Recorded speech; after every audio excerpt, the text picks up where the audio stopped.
The truth is, Napoleon's empire was not felled by a single thunderclap.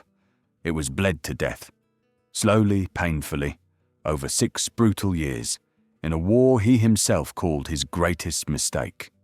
A nightmarish quagmire that consumed his finest soldiers and shattered the myth of his invincibility. This was not a war of grand battles, but of grim survival, not a clash of empires, but a war of attrition fought in the savage, sun-scorched mountains of Spain. He called it the Spanish Ulcer, and it was a wound that would never heal. By the end of this video, you will understand how one British general in the brutal wilderness of the peninsula forged the strategy that truly brought Napoleon's empire to its knees. It all began in the year 1807. Napoleon Bonaparte was the undisputed master of Europe. From Paris to Warsaw, his Grande Armée was an unstoppable force, a revolutionary storm that had swept away the ancient monarchies of the continent. Kings and emperors bowed before him. Only one nation still stood defiant: Great Britain. Protected by the Royal Navy, Britain was the fortress that Napoleon could not crack, the paymaster that funded coalition after coalition against him. To crush this island of shopkeepers, he devised the continental system, a vast economic blockade designed to starve Britain into submission. But there was a leak in his fortress Europe. Portugal, Britain's oldest ally, openly defied the blockade, its ports welcoming British ships. For Napoleon, this was an intolerable act of defiance. His solution was simple and utterly ruthless. In late 1807, he sent an army marching through his ally Spain to conquer Portugal. But the emperor's ambition did not stop there. He looked upon the weak and corrupt Spanish monarchy and saw not an ally, but an opportunity. In a stunning act of treachery, in 1808, he forced the Spanish king to abdicate and placed his own brother, Joseph Bonaparte, on the throne of Spain. Napoleon believed the Spanish people would simply accept their new master. It was one of the greatest miscalculations in history. The Spanish people erupted. What Napoleon had expected to be a simple political maneuver became a national uprising. This was not war as he knew it. This was guerrilla, the little war. Priests led peasant armies. French soldiers were not fighting an army. They were fighting an entire furious population. They were hunted, ambushed, and brutalized in every village and mountain pass. Into this cauldron of chaos, Britain saw its moment. A small British expeditionary force landed in Portugal, commanded by a man named Sir Arthur Wellesley. At the time, Wellesley was a respected general, known for his victories in India. He was not yet a legend. He was cautious, meticulous, and possessed an iron will. He understood the situation perfectly. He knew his small British army could not defeat the full might of the French in a conventional, head-on battle. He would have to fight a different kind of war. He would use the land, the sea, and the fury of the Spanish people as his weapons. He would not play Napoleon's game. He would make the French play his. Wellesley's strategy was one of genius born from necessity, a Fabian strategy of patience, defense, and brutal, opportunistic counterattacks. He would let the French come to him. He would choose the ground. He would make them stretch their supply lines across hundreds of miles of hostile territory, where they would be bled white by the Spanish guerrillas. And then, when they were weak, when they were starving, when they made a single mistake, he would strike. His masterpiece, the move that proved his genius to the world, was not a battle, but a network of fortifications. In 1810, the formidable French Marshal Masséna, the dear child of victory, invaded Portugal with an army of 65,000 men, tasked with driving the British into the sea once and for all.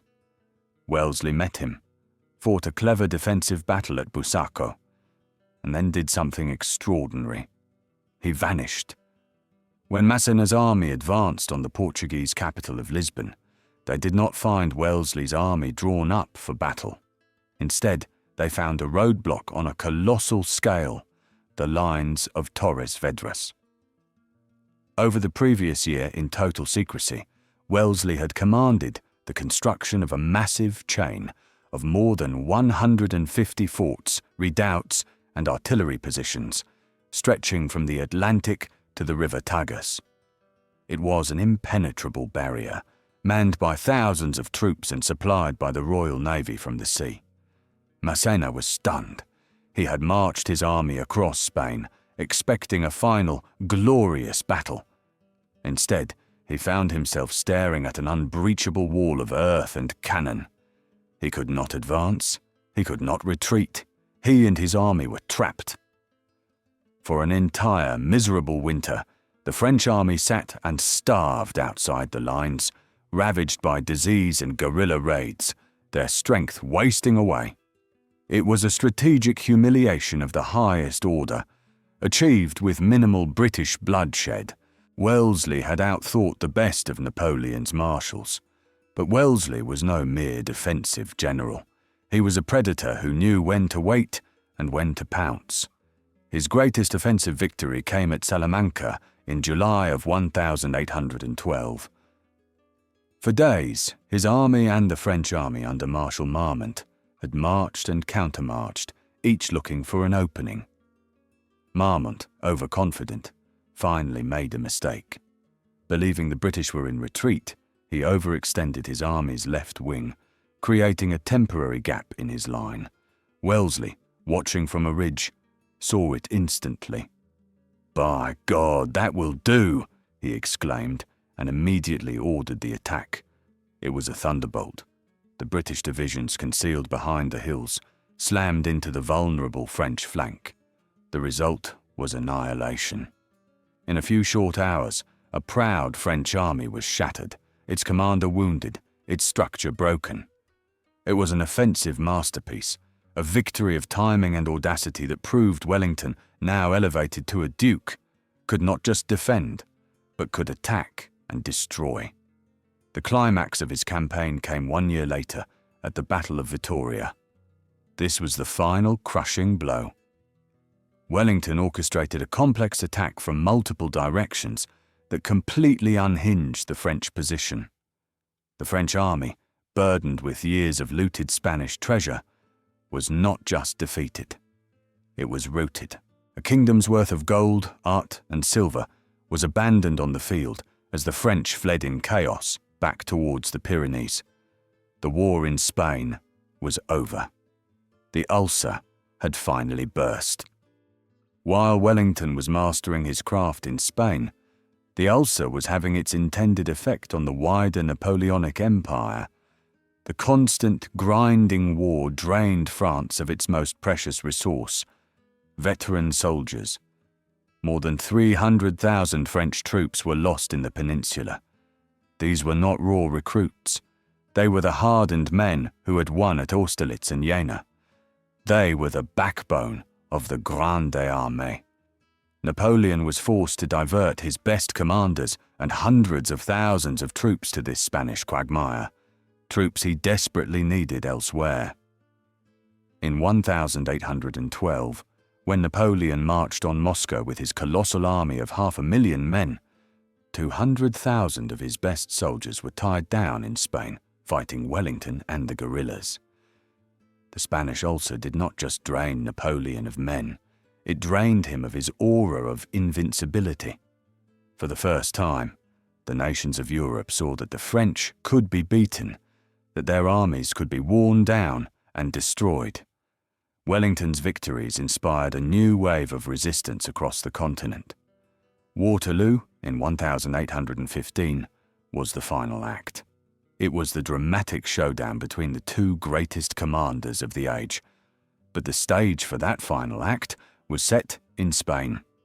The French army that fought at Waterloo was a shadow of its former self, its legendary veterans lying in graves scattered across the Spanish plains. Wellington, on the other hand, commanded an army forged in the fires of the peninsula, a tough, professional force that knew his methods and trusted his leadership. Waterloo was the knockout blow, but the champion had been beaten down round after round for 6 long years in a bloody, brutal contest that had already sealed his fate. The true victory was not won on the playing fields of Eton, but on the unforgiving mountains of Spain. It is a testament to the British spirit of indomitable defiance, a lesson that brute force can be broken by strategic genius, and that even the greatest empires can be brought down by a patient refusal to ever give in. If you believe this crucial chapter of our history deserves to be remembered, then like this video, subscribe to Indomitable History, and hit the notification bell to never miss a story of British grit and glory. But what do you think? Was the Peninsular War more important than Waterloo in the final defeat of Napoleon? Let us know your thoughts in the comments below.